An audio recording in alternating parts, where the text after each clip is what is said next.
Ay mga ka-backyard, isang mainit na umaga po sa ating lahat. So it's me again, Jim Backyard. So kumusta po kayo? Kumusta mga alaga nyo?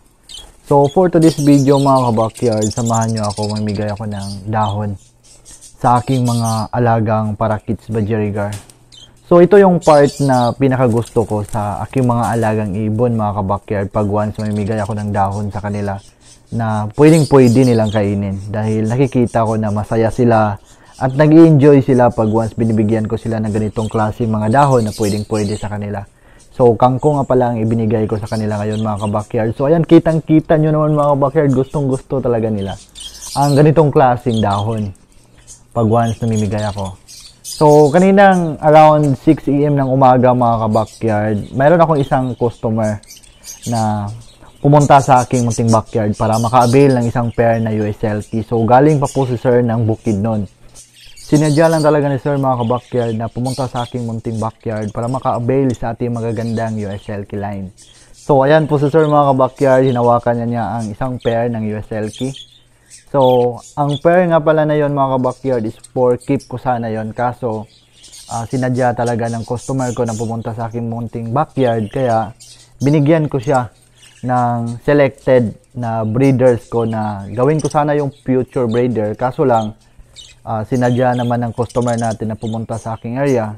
Kaya binigyan ko siya ng magandang pair para panimula sa hobby ng mga fancy chicken na USLK. So maraming salamat nga pala sir sa pagpunta sa aking munting backyard. Sana maparami mo ang iyong na-avail sa akin na USLK. So ngayon mga ka-backyard, mayroon tayong isang subscriber na nagtanong sa akin patungkol sa paano nga ba mag-gender ng Lutino parakeets Budgerigar. So, shout out sa iyo, Denmark Biranya.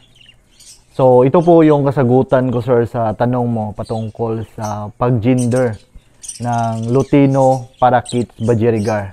So, ang pag-gender ko, sir, sa Lutino parakeets Budgerigar is nagbe-base pa rin ako sa series nila o yung ilong ng mga parakeets Budgerigar.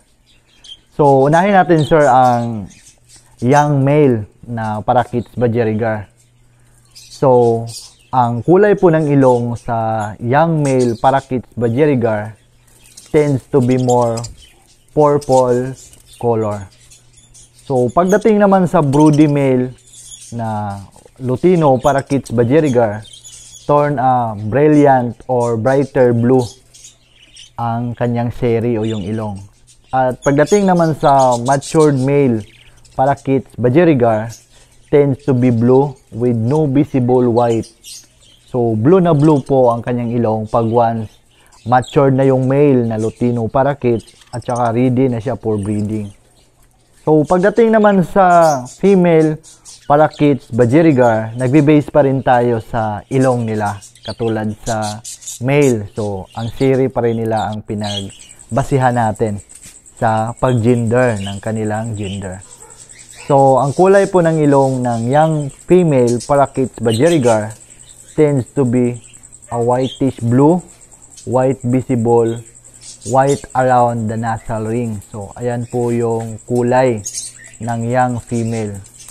Pagdating naman sa broody female, ang kulay po ng seri will turn crusty and brown when she is ready to breed. So, brown na po ang kulay ng seri niya pag once ready na to breed ang parakeets Budgerigar mo na Lutino. At pagdating naman sa matured female, so tends to be a very light color, white and blue. So, ayan po yung mga kulay ng ilong sa ating mga Lutino parakeets Budgerigar pag once young, broody, and then matured na sila na ready na for breeding. So, ayan po ang chart nila ka-backyard patungkol sa pag-gender ng Lutino parakeets Budgerigar. So, nagbe-base pa rin tayo sa seri o yung ilong ng ating parakeets Budgerigar para malaman natin ang kanilang gender. So, I hope nasagot ko ang katanungan mo sa video na to ka-backyard Denmark Biranya.